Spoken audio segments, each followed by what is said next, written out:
और एक बड़ी और बात हकीकत पसंदी के करीब तरीन मैं यहाँ पे करना चाहूँगा, बर्दाश्त कर लीजिएगा उसे।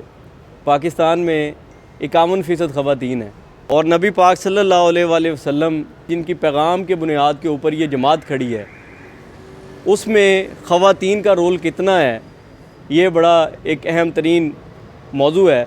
आज हम 40 लोग यहाँ पे मौजूद हैं और हमारे साथ 4 ख़वातीन इस प्रोग्राम का हिस्सा हैं और आपकी ऑर्गेनाइजिंग बॉडी में मुझे कोई एक भी खातून नज़र नहीं है। हमने सर्टिफिकेट इशू किया जो कि ग्राफिक डिज़ाइनिंग से रिलेटेड था। उसमें जो फ़ीमेल्स की तादाद थी वो मेल से एटलीस्ट 2 टाइम्स थी। तहरीक लब्बैक की कोई ख़वातीन ऐसी कोई बड़ी खातून कोई क्यों नहीं होती जिन्हें हम एज अ गेस्ट बुलाएं? अल्हम्दुलिल्लाह हमारे साथ कह लें कि ख़वातीन अटैच हैं और बहुत बड़ी तादाद में अटैच हैं। सबसे पहले तो बहुत शुक्रिया TLP पाकिस्तान का कि मुझे आज यहाँ पे इनवाइट किया और ये ताज़ा हवा का झोंका लगता है कि जब मजहबी तंजीमें या मजहबी सियासी जमातें मुस्बत चीज़ों के ऊपर बात करना शुरू करती हैं, टेक्नोलॉजी की बात शुरू करती हैं। क्योंकि जो टेक्नोलॉजी है, ये जितनी भी चीज़ें हैं, ये इजादात मुसलमानों की हैं उस टाइम पे जब उनको चीज़ों का बड़ा बेहतर तरीके से पता था।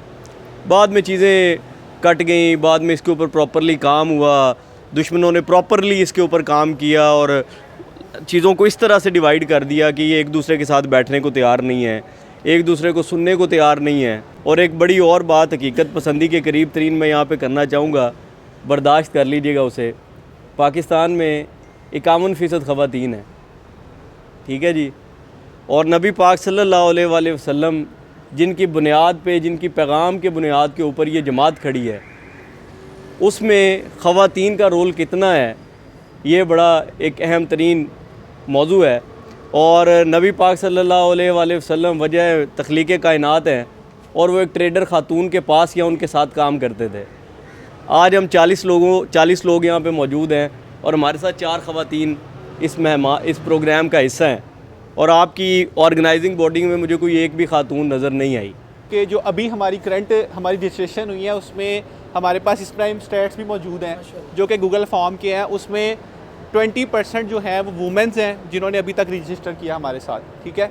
और जो हमने बेसिक लेवल कोर्स करवाया था और जिनको हमने सर्टिफिकेट इशू किया जो कि ग्राफिक डिज़ाइनिंग से रिलेटेड था, उसमें जो फ़ीमेल्स की तादाद थी वो मेल से एटलीस्ट 2 टाइम्स थी, ठीक है। और उनके सब डिटेल्स और रिकॉर्ड्स भी मौजूद हैं, आप हमसे ले भी सकते हैं, इंशाल्लाह हम आपके साथ शेयर भी करेंगे। जी, मैं यहाँ पर ये बात ऐड करना चाहूँगी, मेरी बहन मरियम राशिद साहिबा मौजूद हैं और ख़वातीन की नुमाइंदगी की बात हो रही है और मरियम राशिद साहिबा जो हैं वो माशाल्लाह बहुत ज़्यादा काम कर रही हैं सोसाइटी में, खल्क़ इंसानियत के नाम से भी, और बाकी भी बहुत ज़्यादा इनका काम है। तो वो मुझसे उन्होंने दरख्वास्त की है, तो ये दरख्वास्त नहीं आपका हुक्म है, आपने हुक्म करना था। ज़रूर आप गुफ्तगू करना चाह रही हैं और इनकी गुफ्तगू सुनिए और आइए प्लीज़। वो 100% मैं उनसे इस चीज़ पे एग्री करती हूँ। तहरीक लब्बैक लाहौर से बहुत बड़ी PTI के बाद मैं समझती हूँ लाहौर में तहरीक लब्बैक सबसे बड़ी जमात मानी जाती है। मगर बाहैसियत ख़वातीन जब हम देखते हैं ना कि हम किसी ख़वातीन से बात करें तो हमें फ्रंट पे कोई नज़र नहीं आती। आज हम कोई वुमेंस का इधर इवेंट रखते हैं तो जब हम वहाँ पर शामिल करने के लिए हम देखते हैं जमात इस्लामी की ख़वातीन हैं और जमात की ख़वातीन है, तो तहरीक लब्बैक की कोई ख़वातीन ऐसी कोई बड़ी खातून कोई क्यों नहीं होती जिन्हें हम एज अ गेस्ट बुलाएं? तो मैंने साद भाई से भी इस बात के ऊपर सोचा है कि मैंने छोटी सी मीटिंग रखनी है और मैंने बाबा जान की शहज़ादी जो हैं उर्स मुबारक पे उनसे भी मुलाकात की है और उनके आगे भी ये तजवीज़ पेश की है, जैसे शहजाद रोशन गिलानी साहब ने कहा है कि हमें ख़वातीन को भी आगे लाना होगा। कनेक्टेड कितनी है वो तो हैं और भी होंगी, मगर फ्रंट पे ख़वातीन कितनी है तहरीक लब्बैक की वो देखना ज़रूरी है। असल में हमारे साथ अभी तक एक ख़तून अटैच है, वो इस टाइम चकवाल में टेस्ट लगना सबसे पहला, तो वो सिर्फ हमारी अकेली लड़की है, यहाँ से अपना घर बार छोड़ के वो चकवाल में उस टेस्ट की कैंपेन के लिए गई हुई है, ठीक है। तो एक हमारे साथ मेरी बहन है, ठीक है, वो कह लें कि वो भी उनके साथ हैं। तो 2 अभी तक बाकी जो यूनिवर्सिटी के जो स्टूडेंट्स हैं, जो लड़कियाँ हमारे साथ टीम का हिस्सा काम कर रही हैं, तो लेकिन हम जो कह लें कि हम तो वॉलंटियर ना, हम इसमें आगे बढ़ चढ़ कर काम, लेकिन हम उससे फोर्स नहीं कर सकते कि आप आएँ, ठीक है। तो हमारे ज़हन में तो यही था कि बाबा ने कहा था कि आप 3-4 लोग आ पाएँ। तो अल्हम्दुलिल्लाह हमारे साथ कह लें कि ख़वातीन अटैच हैं और बहुत बड़ी तादाद में अटैच हैं। डॉक्टर्स भी अटैच है, इंजीनियर्स भी अटैच है और इवन के वकील भी अटैच है, तो बहुत बड़ी तादाद में अटैच है। तो हम अगर हकीकत पसंद हो जाएंगे तो मेरा ख्याल है 50-100 सालों में हम इस काबिल हो जाएंगे कि कोई बेहतर पाकिस्तान या बेहतर उम्मती बन पाएँ। और अगर हम हदीस को खंगालने की कोशिश करेंगे तो हमें हदीस में भी वो लोग बहुत पसंदीदा करार दिए गए नज़र आएंगे जिन्होंने लोगों के लिए काम किया, जिन्होंने खैर के लिए काम किया और जिन्होंने लोगों के लिए आसानियाँ पैदा करने के ऊपर काम किया। लेकिन हमारा बतौर मुसलमान ये बड़ा मसला है। मैं अहले तशी के पास भी जाता हूँ, अहले सुन्नत के साथ भी जाता हूँ, देवबंदियों के साथ भी जाता हूँ। मैं सोसाइटी में एज़ आ यूनिटी वाला बंदा जाना जाता हूँ, तो मेरा सबके साथ वाबस्तगी है। मैं ये समझता हूँ कि हमारे दुश्मन को बड़ा क्लियरली पता है कि ये इकट्ठे बैठने वाले नहीं हैं, और फिर उनको ये भी पता है कि जिस दिन ये इकट्ठे बैठ गए ये हमें उड़ा देंगे। लेकिन वो इस चीज़ पे बहुत क्लियर है कि इन्होंने इकट्ठे नहीं बैठना। तो आज आपका शुक्रिया, इन नौजवानों का शुक्रिया, तहरीक लब्बैक के नौजवानों का शुक्रिया कि इन्होंने मुख्तलिफ़ मजाज के, मुख्तलिफ़ सोच के, मुख्तलिफ़ आइडियोलॉजीज़ के लोगों को इकट्ठा किया है। मेरा बहुत सारी जगहों के ऊपर आइडियोलॉजिकल इख्तलाफ हो सकता है तहरीक लब्बैक के साथ, लेकिन जो अच्छा काम है, जो पॉजिटिव काम है, जो डेवलपमेंट का काम है, जो पीस का काम है, उसमें हम सब इकट्ठे हैं। और कुरान पाक की उस आयत के साथ मैं कंक्लूड करूँगा इसको, क्या उन चीज़ों की तरफ जो तुम में मुश्तरक हैं। तो मेरा ख्याल है हमें कोई अगले 5-7 सालों के लिए, 10 सालों के लिए कुछ चीज़ों को मुश्तरक बना लेना चाहिए। उसमें डेवलपमेंट हो, उसमें पीस हो, और एक वक्त आए आने वाले 50-100 सालों में कि हम लेने के बजाय देने की बात कर रहे हो ना।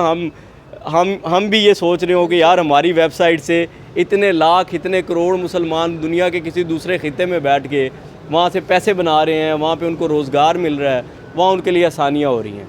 तो नबी पाक सल्लल्लाहु अलैहि वसल्लम के पास एक शख्स आ गया जो बेरोज़गार था, तो नबी पाक सल्लल्लाहु अलैहि वसल्लम ने उसे कुल्हाड़ी ले दी, कुल्हाड़ी ले के जंगल में भेज दिया लकड़ियाँ काटने का, और उसके पास गालबन कोई कुल्हाड़ी का दस्ता नहीं था या कोई चीज़ नहीं थी।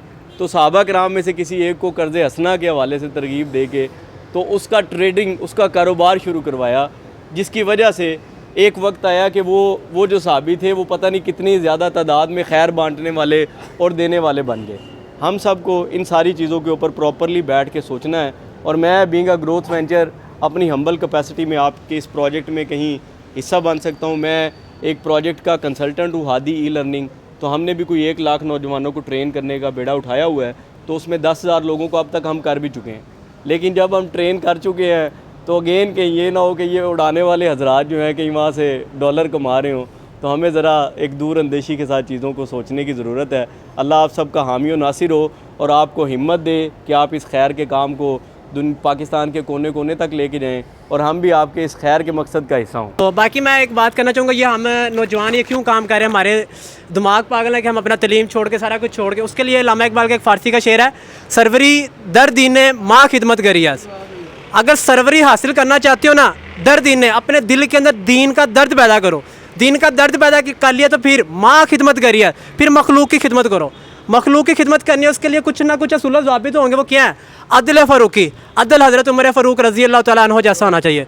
जब अदल हज़रत उमर फ़ारूक रज़ी अल्लाह तआला अन्हु जैसा होगा ना, तो हज़रत उमर ही थे कि जिन्होंने कंधे के ऊपर आटे की बोरी लाद के वो गरीब घरों तक पहुँचा रहे थे। अदल फ़ारूकी वो फ़क्र हैतरियत, और फ़क्र किस जैसा होना चाहिए? हज़रत अली रज़ी अल्लाह तआला अन्हु जैसा। तो ये अभी तकरीबन हमें 2 साल हुए, और 2 साल में कह लें कि मैं दावे से कह सकता हूँ कि अल्हम्दुलिल्लाह पाकिस्तान की ऐसा 70% एजुकेशन इंस्टीट्यूट, यूनिवर्सिटीज़ और कॉलेज, लड़के और लड़कियाँ दोनों, अल्हम्दुलिल्लाह वहाँ पर हमारी टीमें काम कर रही हैं, और वहाँ पर हमारी 15-15, 20-20 बंदों की कैबिनेट आलमोस्ट वर्किंग कर रही है। तो ये कामयाबी हमें क्यों मिली, इसके लिए भी अल्लामा इकबाल का एक फ़ारसी का शेर है, ज़ाके मिल्लत राह हयात अज़ इश्क़ उस्त। इस मिल्लत इस्लामिया की बका नबी करीम सल्लल्लाहु अलैहि वसल्लम के इश्क़ से वाबस्ता है। बरगो साज़े कायनात अज़ इश्क़ उस्त, और इस कायनात का सारा सादा आसलम की ज़ात ही से तो वाबस्ता है। खैमा फलाह का सादा उसी नाम से है। ये नबज़ हस्ती, ये तपश हमारे, हम बैठे हैं, खा रहे पी रहे, चल, ये रौनक किसकी वजह से लगी है? नबी करीम सल्लल्लाहु अलैहि वसल्लम की ज़ात की वजह से। तो ये हम पैगाम भी किस चीज़ का दे रहे हैं? इश्क़ मुस्तफ़ा का। हम नौजवानों को किस चीज़ की तरफ लेकर आ रहे हैं? बारगाह मुस्तफ़ा की तरफ। जब नौजवानों के अंदर इश्क़ मुस्तफ़ा पैदा हो जाएगा ना, फिर कह लें कि इस माशरे के अंदर तब्दीली लाना कोई बड़ा काम नहीं है। जब आप नबी करीम सल्लल्लाहु अलैहि वसल्लम से इश्क़ दामन से वाबस्ता हो जाएंगे। लेकिन उसके लिए शर्त क्या है? हमारे कौल और हमारे फ़ेल, हमारी ज़ाती और पब्लिक लाइफ में कह लें कि कोई तज़ाद ही नहीं होना चाहिए। जो हम प्राइवेट में हमारी लाइफ है, हमारी पब्लिक लाइफ भी होनी चाहिए, ताकि जो लोग हमारे साथ जुड़े हैं हमारे काम से मुतासिर हों। जज़ाकल्लाहु खैरा।